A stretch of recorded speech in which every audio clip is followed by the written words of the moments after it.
your Bibles, open up to 1 Kings chapter 19.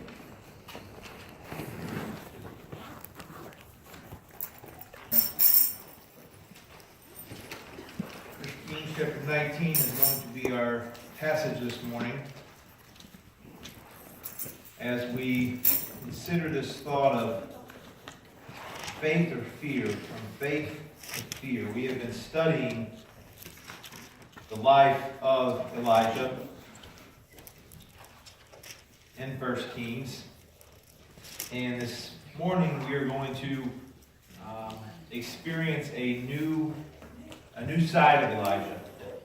We have seen in chapter 17 and chapter 18, God used Elijah to do some amazingly powerful things. If you remember, chapter 17, God comes to Elijah and he says, I want you to go to King Ahab. And I want you to tell King Ahab, because of his wickedness, because of his sinfulness, the most wicked king that Israel has ever had at this point, he said there will be no rain on the land. And for 3.5 years, it did not rain. And Elijah told King Ahab, until I say it will rain again, it will not rain. And Elijah leaves, and God provides and does some amazing things in the life of Elijah, taking him to the brook Cherith and taking him to the widow and did a lot of amazing things. Chapter 18, God tells Elijah, go back to King Ahab and tell him there's going to be rain on the land, but before it takes place, you remember we saw last week the showdown at Mount Carmel. Elijah tells Ahab to get all of his the prophets of Baal and Jezebel's prophets, and they come to Mount Carmel. You remember they build the altars, and Elijah says, we're going to see whose God is God. You've been wavering between two gods. You've been trying to serve two gods, and Elijah said, today we will decide who is God. We will build an altar, and we will ask God to send fire down from heaven. And he let Ahab and the Baal prophets to cry out to their God to bring fire down from heaven. And they cried all day begging for Baal to send down fire, and it never happened. And then we saw how Elijah called out and prayed to the Lord, and fire came down from heaven, consumed the whole fire. And he says, we will choose today who we will serve. And we had seen boldness out of Elijah to go to the king and tell the king it's not going to rain. And go to the king and say, we're going to have a showdown, realizing that the king could do whatever he wanted to Elijah because he was the king. But Elijah knew that he was doing exactly what God had called him to do, and he knew that the king could do nothing to him because God was in control of it all. God had this all planned out. And we had seen the boldness of Elijah doing these things. This morning we're going to see, as I shared, a different side of Elijah. We're going to see Elijah consumed with fear, and it's amazing how God can use us to do some things, and how quickly we forget the power that Christ has and the power that Christ can use through us. So I want you to think about this thought of faith or fear. What controls your mind? What keeps you up at night? Do you go to bed, or do you go through the day worrying and being filled with anxiety about things and have all these fears? Or can you rest in peace because you know that God is living inside you? You know that God has power over all these things that cause us to have fear. And as well as I do, at times it's easy to trust God, it's easy to have faith, but there are times when it's very difficult for us because of different fears that we have, and it's very easy for us to waver in our faith. And something I want you to make sure you are aware, make sure you know, and you probably already know this, but fear comes straight from Satan. We need to understand that. There is no fear that we are to have as children of God. Not one. We are to have a fear of God. That's a different kind of fear that we are talking about this morning. But as a child of God, you are to have no fears. I remember they used to make those t-shirts. I had anybody remember no fear. And they'd have those were huge. But sometimes I think as children of God, that needs to be our model. We have no fear. And we see someone like Elijah, someone that God uses literally to stop rain from the earth for 3.5 years. It will not rain until Elijah says it will rain through the Spirit of God. Elijah prays for God to send down fire from heaven, and God sends down fire for heaven. Yet, we're going to see this morning this man consumed with fear. Consumed in being so discouraged and so depressed that he doesn't even want to live anymore. I want you to think about that. He had witnessed God bring fire down from heaven. He had been fed by ravens. I mean, God had provided for him in some amazing ways. He went to the king and told the king, hey, this is what we're going to do. No fear, complete boldness, living for the Lord, and all of a sudden it's like something happened. And he is completely consumed with fear. But like I said, I wanted to start with 2 Timothy 1:7 because we have to make sure we understand that fear comes straight from Satan. He is the source of it. He is the provider of it. He is the source of all fears that you face come from Satan. 2 Timothy 1:7 tells us this. For God has not given us a spirit of fear, but a spirit of power and of love and of a sound mind. So, if God has not given us a spirit of fear, it only comes from one or two places. Everything you experience is from God or it's from Satan. Satan fills us with fear and overcomes many people with fear. And I was looking and saw some numbers about the statistics of how many people now are on antidepressants and how the numbers have just skyrocketed. Because a lot of it has to do with fear. Amen. Fear of this, fear of that. Not that those things are bad, those things are needed, but it's amazing how many people are struggling with fear. And as children of God, listen, we are to have no fears. Now we know we're not perfect. We know we're going to have Elijah, an amazing man of God. God uses to do some great things. Is completely so depressed in this chapter we're going to read that he is ready to die. He is human just like you and I. But I hope this passage will help us understand that we are to live life with no fear. We are to have no fears. God has not given us a spirit of fear, but he's given us a spirit of power and of love and a sound mind. And we need to start living that way. Look at me if you would at 1 Kings, starting in verse 1. We're going to work our way through this as we have the past few weeks and attempt to get through all of 1 Kings chapter 19, going verse by verse. But it says, now Ahab, King Ahab, told Jezebel, his wicked wife, all that Elijah had done, how he had killed all the prophets with the sword. So last week after the showdown, God reveals himself that he is God. If you remember, all of the prophets of Baal are killed. None of them escaped. Jezebel obviously wasn't there at this showdown. We don't know where she was, but she obviously wasn't there. So Ahab goes back home and runs to his wife, who kind of appears in this book that she kind of wears the pants in the relationship. He runs back home and tells her, hey, honey, this is what Elijah did. He killed all the prophets. We had this showdown, and your God, Baal, did not show up, and he killed all the prophets with the sword. And this is how Jezebel responds. I told you she was a very wicked woman. Then Jezebel sent a message to Elijah saying, so may the gods do to me, and even more, if I do not make your life as the life of one of them by tomorrow about this time. She says, Elijah, you got 24 hours. In the 24 hours, you will be dead. Remember, she's the queen. She's, like I said, pretty much running the show in the royal household. She says, within 24 hours, you will be like those prophets that you killed. Now once again, think about everything that's just taken place. Elijah was part of slaying those prophets. He had just seen everything take place. God bringing fire from heaven, doing all these amazing acts of power. And look what verse 3 tells us. And he was afraid and arose and ran for his life. A man full of courage, running from a woman, scared for his life. It's amazing. Some of you men might be saying, I'd be running too, you haven't seen my wife. He might have been in that position. He might have been there. But I mean, seriously, think about it. Think about all that Elijah has experienced from 3.5 years ago, being fed by ravens, having the boldness to go to the king and saying, okay, now it's going to rain, but first we're going to have a showdown, and seeing God work in the way God worked, and all of a sudden, this isn't the first time Elijah, remember, Ahab told Obadiah, do you remember last week, Obadiah said, Elijah, I can't go tell Ahab you're here. If you don't go see him, he will kill me. He's been looking for you for the last three years, trying to find you. He wasn't trying to find him to have dinner with. He was trying to find Elijah to kill him, to find out why is there no rain? You old trouble of Israel. Remember he said that last week? Mm-hmm. He wasn't looking to be best friends with Elijah. And no doubt Elijah's life had been in trouble before. But Jezebel says, listen, you got 24 hours. He was afraid, and he rose and ran for his life. I want us to see here, first off, fear deceives.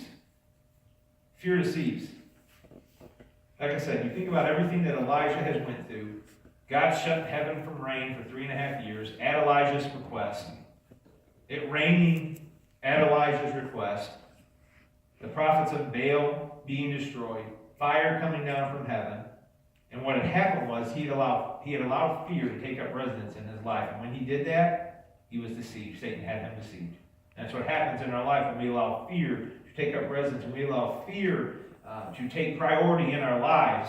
Satan has us right where he wants us. Satan has deceived Elijah to thinking that, hey, if Jezebel wants you dead, you're going to die. It's almost like he forgot. No, I think God was the one that has ordained everything that has taken place up to this point. And there's nothing that can happen to me unless God has his hand in it, unless God wants me to perish at the hand of Jezebel. It's almost like he forgot that. Jezebel had no power to do anything over Elijah, apart from God allowing it to be done. He had been so deceived. Why? Because he had allowed fear to consume his mind. Instead of walking by faith, that we have been talking about the past few weeks, now he is walking in fear, literally. And fear has many ways of deceiving us. We get deceived in believing things that aren't true. And when we do that, we start living life ways that we shouldn't be living life. And here's what happens. When fear deceives us, what has taken place, what has happened is we have taken our eyes off of God and we have put our eyes on that fear, whatever it may be. We all have fears. We all have things that cause us to be anxious. We all have things that cause us to worry.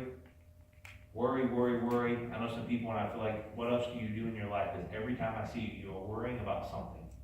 Children of God. And yes, in our flesh we are going to worry, but listen, God has not given us a spirit of fear. Yes. But we worry. You know why we worry? We have taken our eyes off of God and put our eyes on whatever that fear may be. And it's almost like we think that fear is bigger than our God. All right. Elijah is looking at Jezebel, and he forgets that God just brought fire down from heaven and consumed this altar and just killed 450 prophets of Baal.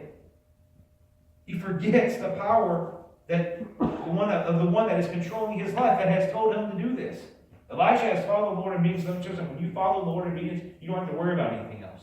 Amen. You don't have to worry about your life. You don't have to worry about if God's going to take care of you. Be obedient to God, and he takes care of everything else. Amen. Elijah has been obedient to God. He's done everything God has told him to do.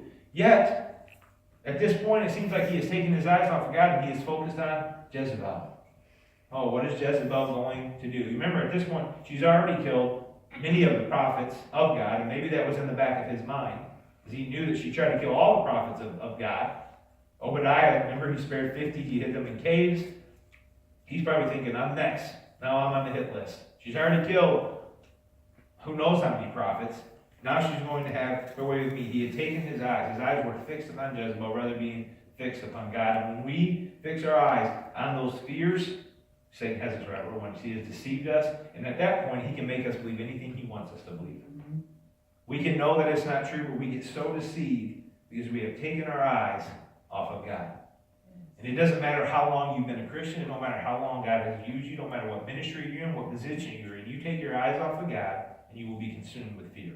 You will be consumed with worry. You will be consumed with the things that go on in this world, and we think, man, what is going to happen? We always need to remind ourselves, God is still sitting on the throne. Amen. God is more powerful than any fear that we will have, anything that will cause us worry. We don't have to have those fears, and we don't have to have those worries, because God is bigger than all of those. Thank you, Lord. It's amazing. We look at Elijah and I think, Elijah, look at all this you experienced. How could you be walking in fear? And then I think of my own life and think, God has done some amazing things in my own life, yet I still struggle with worry or anxious or things that, one, I have no control over, but God does. What do I worry about? Why do I get anxious over those things? Elijah, a man just like you and I, we saw in James, filled with fear. Why? Because fear deceives. When we come with fear, I want to think about this question. I want you to answer this honestly to yourself. When you become overcome with fear, are you focused on what is causing that fear or the God that is sovereign over that fear? We need to ask ourselves that question every time we feel a spirit of anxiousness coming over. Any time we feel a spirit of fear or of worry. What am I focused on? Am I going to be focused on the God that is sovereign over all of this? Or am I going to be focused on this fear? And the way we become deceived is because we focus on that fear. That fear just grows. You know what happens when that fear is growing? God is getting smaller and smaller and smaller. Fear is growing, God is getting smaller. Our faith is getting weaker. Why? Because we are focused on that fear. Always be focused on the God that is bigger than any fear, bigger than anything we will face. Fear has a way of deceiving us. Look at how it continues. Verse 3, he was afraid, and he arose and ran for his life, and came to Beersheba, which belonged to Judah, and left his servant there. But he himself went a day's journey into the wilderness. He is depressed. He gets to Beersheba, he leaves his servant there that is with him, and he goes off a day's journey into the wilderness. And he came and sat down under a juniper tree, and he requested for himself that he might die, and said, "It is enough. Now, O Lord, take my life, for I am not better than my fathers." So it's just been a few days since he has seen God bring fire down from heaven. He's seen God work in amazing ways. And he says, "Lord, take my life." It's amazing how quickly fear can consume us. How quickly we start making decisions that we never would have made when we had our eyes fixed upon God.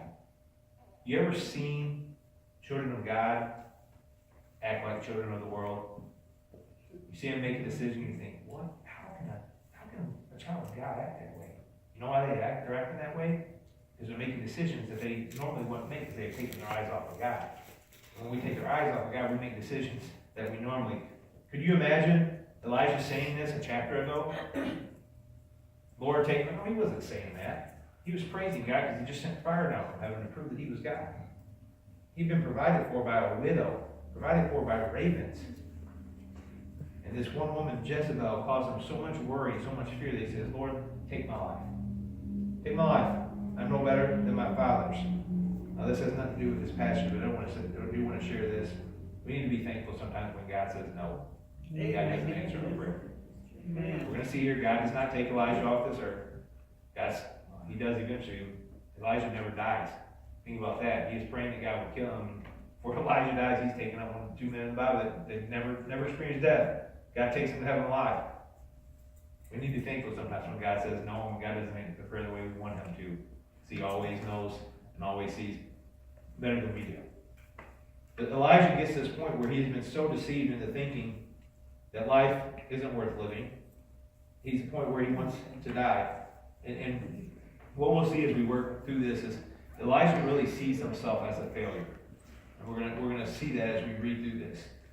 No doubt he thought that at that showdown at Mount Carmel, when God revealed himself, that this nation of Israel that had turned away from God, surely that would cause people to repent. That would cause Ahab and Jezebel to realize, hey, this is the one true God. It would cause people to go back and tear down the altars that they had built to Baal and completely worship the Lord. But as we're going to read, you're going to see they didn't do that. God reveals himself through fire. They shout, "God is Lord. Jehovah is God." But then they go back and they don't live according to what they were saying. Elijah probably felt worthless, probably felt, "Lord, I'm doing what you told me to do. The people are still living." He even says there when he says, "I'm no better than my ancestors. I'm no better than my fathers." And something that we need to understand, and Satan once again deceives us with this often, he felt like a failure because the people had rejected God. But I want you to understand, people reject God despite the evidence of God. They reject God despite the evidence. Not because of the evidence, but despite the evidence. How many times have you shared the gospel with someone? They understand it. They know what the Bible says. But despite the evidence, they say, "No thanks." The people had rejected God. Despite the evidence of God coming down and showing himself through fire. I've had people say, "Well, show me God and I'll believe he's real." We're going to see later, we don't always see God move that way. But he did on Mount Carmel. Sent fire down. The people still didn't repent of their sin. That's why God says in his word, listen, I can come down. Remember the story.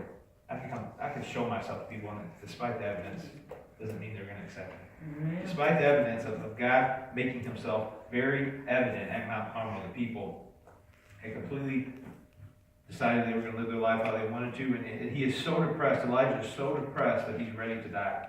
And that leads me to not only does fear deceive, but fear tells us we have lost control. Put yourself in Elijah's shoes. Elijah feels there's no point to live any longer. He's lost complete control. Has no control over what's going on. Ever been there before? Amen. No matter what you do, it doesn't work out. No matter how hard you try to do what's right, it doesn't work. No matter how hard you try to follow Christ and do exactly what he wants you to do, it feels like it's just not working. You lost all control. And there are some that are control freaks like myself that it's harder for than others, that have to be in control. Elijah has lost all control, and fear will tell you that. Fear will tell you you've lost control. It will deceive you. You have no control over anything that's going on. Fear wants us to think that it is just chaos and there's nothing we can do. And like I said, he said, look at that phrase, if you would, at the end of that verse. In verse 4, he says, I am not better than my fathers. What is he talking about? When he looked at everything that was going on, when he examined his evidently apparent failure that he thought with this showdown at Mount Carmel and the people not repenting, he put the blame on his own self and imbued himself as a sinner just like his fathers, just like his ancestors. Just like they seemed to fail, just like they were living in the world. He said, that's me. I'm no better than my fathers. And because I am no better than my fathers, Lord, if I was doing what you wanted me to do, obviously the nation would have returned. They would have repented of their sin, but they're not. Once again, faith had deceived him into thinking things that weren't true. Why? Or fear, not faith. Because he had allowed fear to control him. Fear had him thinking things that weren't true. And he wasn't fixed upon God. Therefore, he was discouraged. He was depressed. And God knew that. If you see verse 5, God knew that he was depressed. God knew that he was discouraged. And he knew exactly what Elijah needed. He knew Elijah needed a personal encounter with God. And something we can be thankful for is that, guess what? When you're discouraged, when you're depressed, God knows. God knows when you're depressed. He knows when you're hurting. He says, bring your burdens to me. All you who are heavy, bring your burdens to me. He knew exactly what Elijah needed. He knew he was discouraged. He knows your heart. He knows when you're depressed. And guess what? He knows exactly what you need. Amen. He knew exactly what Elijah needed. Look at verse 5. He, that being Elijah, lay down and slept under a juniper tree, and behold, there was an angel touching him. And he said to him, arise, eat. Then he looked, and behold, there was at his head a bread cake baked on hot stones and a jar of water. We're going to see an angel appear a couple times here, and many theologians will tell you that this was Jesus Christ incarnate. They believe that this was Jesus in the form coming down and ministering to Elijah. But something we see here is God always meets the needs of his children. I don't want us to miss that. Elijah is in the wilderness, ready to die, cared to live no more. It says he lay down and fell asleep, and an angel awoke him and said, eat. There was bread, there was water. It wasn't the first time God had provided out of nowhere like that for Elijah. So he ate and drank and lay down again. Verse 7. The angel of the Lord came again a second time and touched him and said, arise, eat, because the journey is too great for you. So he arose and ate and drank and went in the strength of that food 40 days and 40 nights to Horeb, the mountain of God. So he eats. I don't know if that was heavenly food or what he ate, but for 40 days, he was 40 days strong to go on that meal that he had. Takes him to Horeb, the mountain of God, Mount Sinai. It'd probably be easier that Mount Horeb is the same as Mount Sinai, where God gave the Ten Commandments to Moses.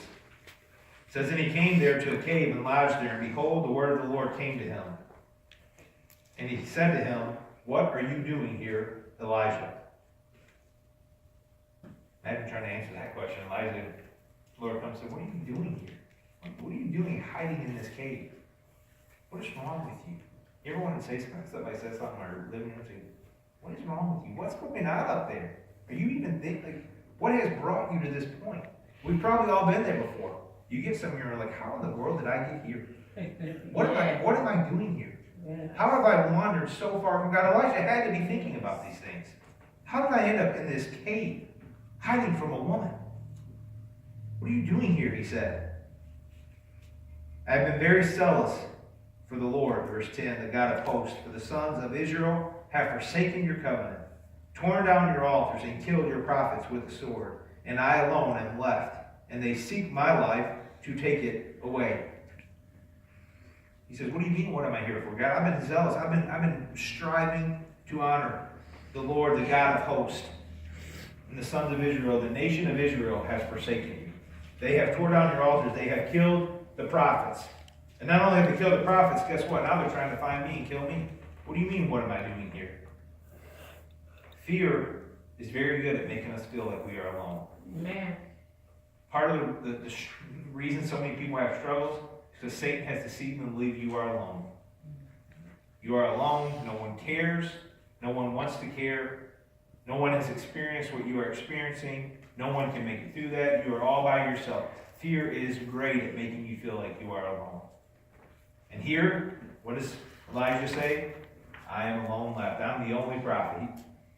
He's really throwing himself a pity party, if you want to call it what it is. Lord, I've done everything you want. We've done it too. We've all done it. We can sit here and look and say, Lord, I've done what you wanted me to do. And Lord, you're just not blessing me like I thought you would. Life's just not going like I planned on it going. I might as well just throw in the towel. I give up, God. If this is how you're going to bless me after me following you, I'm going to throw in the towel. What's the point in living? He's throwing himself a little pity party. And God says, what are you doing here? Have you forgot what you saw at Mount Carmel through the mighty hand of God? You forgot how I fed you, how I sent ravens to feed you every morning and every evening? Have you forgot who God is because you've been so focused on this big fear? All right. Been focused on this fear of Jezebel. Then it moves to, he has this fear that he's failed. He's tried to lead God's people. They're not returning. They're not repenting. He's complete failure. Remember, when you allow God to deceive you, he throws once it starts, it's game over. He's got you deceived that you're alone, that you're worthless, that you're no good, God doesn't love you. Once it starts, it's over. And Elijah has went from this man of boldness, proclaiming God's truth to a nation that has left God and have not repented to God. He's seen fire brought down from heaven, and now he is so deceived that he feels like, Lord, I'm all alone. I am the only one that is left, and they seek to take my life. Why was he having these thoughts once again? He had been deceived and thinking, God is gone. I've lost all control. God is not here. And Satan tells you the same lies that he was telling Elijah. Amen. God doesn't love you. If God loved you, why would he allow this to happen?